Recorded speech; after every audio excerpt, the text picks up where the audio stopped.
தப்பா எழுதுனா தான் சீக்கிரம் படிப்பானுங்க விரும்பி. சினிமா கலைஞர்களுக்கு பணம் மட்டுமே நோக்கம் அல்ல. நீ ஃபுல் ஸ்கிரிப்ட் கொடுத்தியா, அதுல முதல் வார்த்தை தாண்டா ஞாபகம் இருக்கு, வேற எதுவுமே ஞாபகம் இல்லைங்கிறார். இது என்னடா இது, இவருக்கு இப்ப 2வது மணி 3வது மணி அடிச்சாச்சு, இவர் புடனை பிடிச்சி ஸ்டேஜில் தள்ளி விடுறாரு, போய் அந்த ஒரு வார்த்தையை சொல்லிட்டு வா அப்படின்னு. இங்கே நெஞ்ச பிடிச்சிக்கிட்டு நிக்கிறாரு. பார்த்தாக்க முழு ஸ்கிரிப்டையும் ஒரு வார்த்தை கூட பிசகாமல் அப்படியே பேசி நடிச்சு அப்ளாஸ் வாங்கிட்டு போயிட்டாரு நாகேஷ். இன்னைக்கு வரைக்கும் ஒரு நாளில் ஒரு 10 முறையாவது பாலச்சந்தர் சொன்னது நாகேஷோட பேரை தான். கமல்ஹாசனோட அதிகமாக ஒப்பிட்டு பேசுவார். அதை நான் பல இடங்கள்ல பார்த்துருக்கேன். உன்ன மாதிரி இவர் மாதிரி நாள் நடிக்க முடியுமாடா இப்படின்னு கமல் கிட்ட கேட்பார். அவர் அவ்வளவு பெரிய ஜீனியஸ். இது எங்க அப்பா செஞ்ச புண்ணியம். ஒரு ஹீரோவா படத்துல பல படங்கள்ல நடிச்சதுக்காகவும் ஒரு டான்ஸராகவும் பல மேடைகளை வந்து சார் ஏறியிருப்பாரு, பேசியிருப்பாரு. பட் இன்னைக்கு இந்த மேடை நிச்சயமா அவருக்கு வந்து ரொம்ப எமோஷ்னலான ஒரு மேடையாகவும் டச்சிங்கான மேடையாகவும் இருக்கும் அப்படின்னு நினைக்கிறேன். ஒரு அப்பாவா இந்த படத்துடைய ஆடியோ லான்ச்ல வந்து கலந்திருக்கக்கூடிய நடிகர் திரு ஆனந்த் பாபு சார் அவர்களை பேசுமாறு அன்புடன் அழைக்கிறோம்.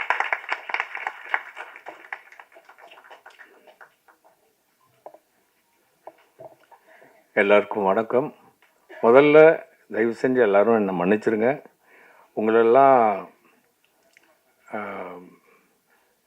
இன்றைக்கி வந்து ஒரு பெரிய என்னுடைய திரையுலக குருவை பார்த்துட்டு வரதில் கொஞ்சம் லேட் ஆகிடுச்சு. அதனால் முக்கியமாக எனக்கு இங்கே நீங்கள் எல்லோரும் பெரியவங்க தான், இல்லைன்னு சொல்ல, பெரிய தலைங்க 3 பேர் இந்த விழாவை வந்து அலங்கரிச்சிருக்காங்கன்னா அது வந்து வேறு யாரும் இல்லை, திரு விக்ரமன் சார் அவர்கள், திரு கஸ்தூரி ராஜா சார் அவர்கள், திரு ஆர்பி உதயா சார் அவர்கள். இதோடு ஒரு பெரிய பிளஸ்ஸிங் என் பிள்ளைக்கு கிடைக்கணுங்கிறது எனக்கு வந்து நினச்சி பார்க்க முடியாத ஒரு விஷயம். இது எங்கள் அப்பா செஞ்ச புண்ணியம். மிஸ் நாகேஷ் ஐயாவுக்காக வந்து இந்த ஒரு அமைப்பு இங்கே அமைஞ்சிருக்கிறது. அது மட்டும் இல்லை, இந்த விழா நல்லபடியாக களை கட்டிகிட்டு இருக்குங்கிறது என் கண்ணு முன்னாடியே தெரியுது. ஸோ தாமதித்து வந்ததுக்கு என்னை மன்னிச்சிருங்க. இந்த உருட்டு படம் வந்து டைரக்டர் பாஸ்கர் பண்ணியிருக்காரு, என்னுடைய பையன் பண்ணியிருக்கான். தயவு செஞ்சு என்னை எப்படி ஒரு இந்த ப்ரெஸ் எல்லாம் நீங்கள் வந்து தாங்கினீங்களோ அதே மாதிரி என் பையனையும் தாங்கி இந்த திரையுலகில் அவனையும் ஒரு நட்சத்திரமாக்க வேண்டியது உங்கள் பொறுப்பு. நன்றி, வணக்கம். வாழ்த்துக்கள் சார். ஸோ அடுத்ததாக வந்து பேசக்கூடியவருடைய படங்கள் பார்த்தீங்கன்னா அப்படியே கிராமத்து மண்வாசம் வந்து வீசும். அவர் படத்தில் வந்த பாடல்கள் வந்து பட்டி தொட்டியெல்லாம் வந்து ஒழிச்சிட்டு தான் இருக்குது இன்னமும் கூட. சார் படத்தில் வந்த பாடல்கள் அப்படி, சார் எழுதின பாடல்கள் பார்த்தீங்கன்னா இன்னுமே ட்ரெண்டிங்கில் தான் இருக்குது. ரீல்ஸ்லலாம் நம்ம வந்து அதை பார்த்துட்ருக்கோம். நிறைய பேர் நம்ம ரீலும் எடுத்து போட்டிருப்போம். அதுலேயும் இன்னொரு குறிப்பாக பார்த்தீங்கன்னா இந்த காலகட்டத்தில் எடுக்கிற படங்களுடைய ஃபைட் சீக்வன்ஸ்க்கு சார் எழுதின பாட்டை வந்து பயன்படுத்துகிறாங்கன்னா அதுதான் சார், அதுதான் அவருடைய படைப்பு அப்படின்னு தான் சொல்லும். இயக்குனர் பாடலாசிரியர் திரு கஸ்தூரி ராஜா அவர்களை பேசுமாறு அன்புடன் அழைக்கிறோம். மீடியா நண்பர்களுக்கு வணக்கம், பத்திரிகை நண்பர்களுக்கு வணக்கம். எங்களை வாழ வைத்து கொண்டிருக்கும் கடவுள்களாகிய உங்களுக்கு மறுபடியும் நான் கேட்டுக்கிறது என்னென்னா, அடிக்கடி நம்ம சந்திக்கிறோம், எத்தனை தடவை பார்த்தாலும் சலிக்க மாட்டேங்குது. இந்த படத்தை பற்றி ஏதாவது எழுதுங்க, தப்போ ரைட்டோ. எங்களை மாதிரி யாராவது வந்து சொன்னால் ஏதாவது எழுதுவீங்க அப்படின்னு தான் இந்த மாதிரி ஃபங்க்ஷனுக்கு வர்றோம். இந்த ஃபங்க்ஷனுக்கு நான் வந்ததுக்கு பல காரணங்கள் இருக்குது. அதில் முதல் காரணம், அவர் இங்கே வரலன்னு நினைக்கிறேன், வஜ்ரவேலு நம்ம இயக்குனர் பாஸ்கருடைய சித்தப்பா. ஒரு காலத்தில் எனக்கு அவர் கார்டியனாக இருந்தவர்.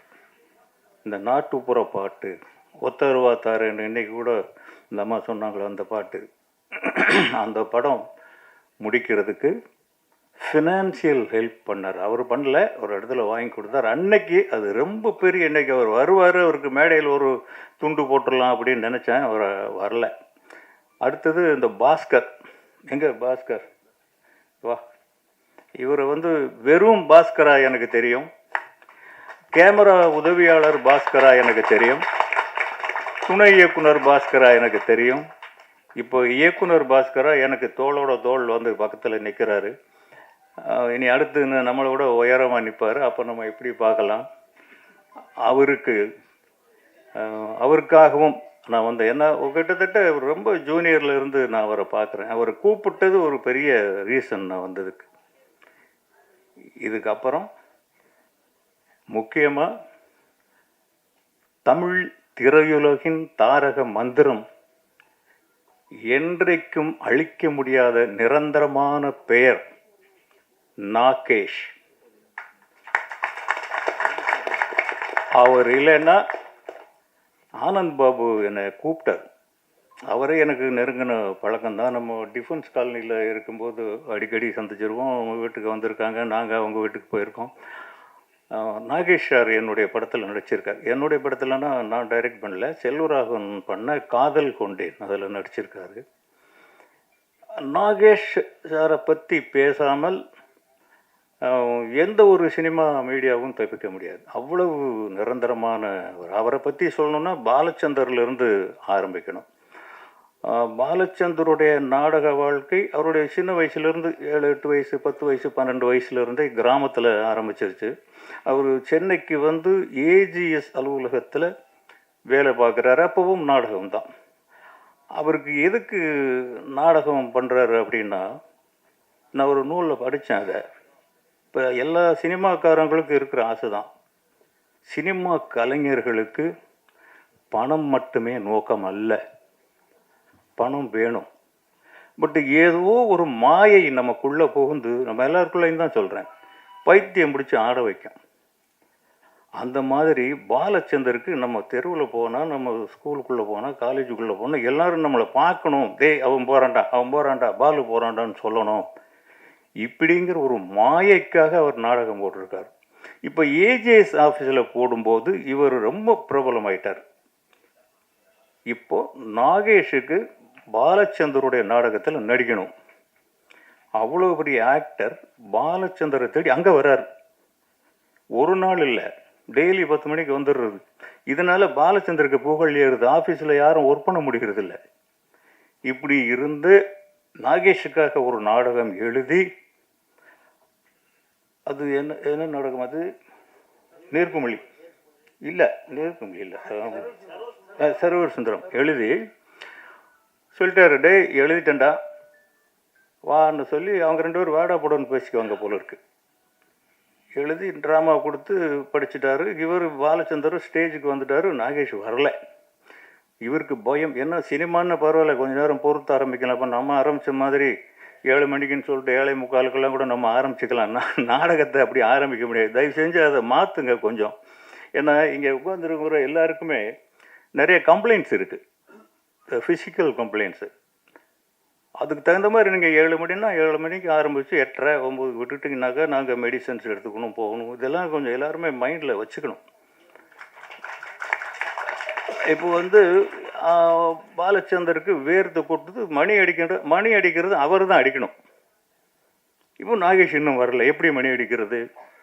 ஆடியன்ஸ் எல்லாம் எதிர்பார்த்துட்டு இருக்காங்க. எப்போவுமே பாலச்சந்தருடைய ட்ராமா, எல்லா ட்ராமாவுமே ஹவுஸ்ஃபுல் தான், எல்லாமே பாப்புலர் தான். இப்போ நாகேஷ் வரலன்னா வேறு வழி இல்லாமல் 1 மணி அடிக்கிறார். அடிச்சோன்னா ஒரு பறக்க பறக்க பறக்க ஓடி வந்து கட்டி பிடிச்சிக்கிறார். பாலு போச்சுடா. என்னடா போச்சுடா, நீ ஃபுல் ஸ்கிரிப்ட் கொடுத்தியா? அதில் முதல் வார்த்தை தாண்டா ஞாபகம் இருக்குது, வேறு எதுவுமே ஞாபகம் இல்லைங்கிறார். இது என்னடா இது? இவருக்கு இப்போ 2வது மணி 3வது மணி அடித்தாச்சு.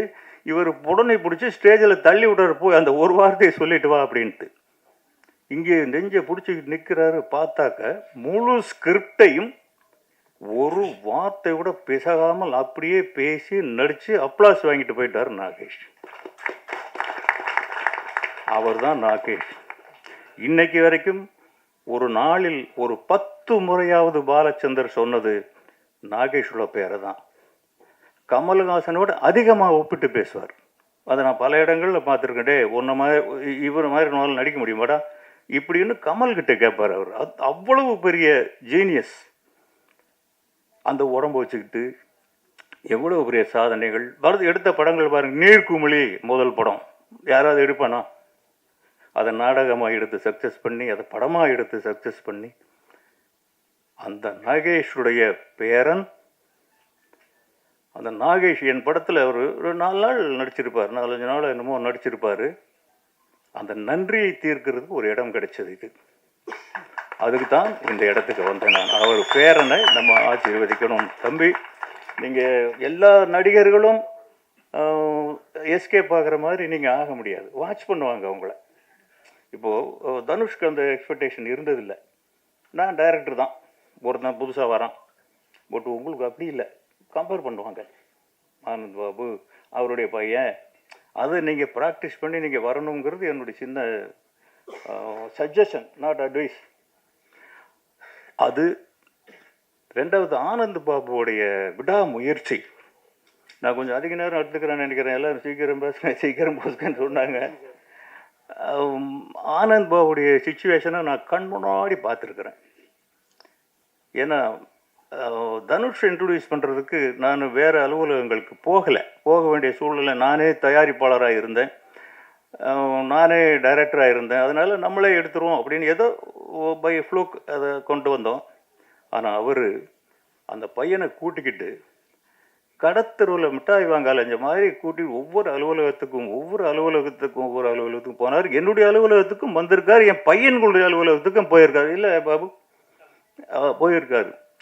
அந்த தந்தையனுடைய வலிக்கு நீங்கள் தான் நிவாரணம் கொடுக்கணும். அதுக்காகவாவது இந்த படம் சக்ஸஸ் ஆகணும். உருட்டுன்னு வச்சுருக்காங்க டைட்டிலே. உருண்டு புரண்டு வர்றது தான் சினிமா. இது உருட்டு பெரட்டி சினிமா போல இருக்கு.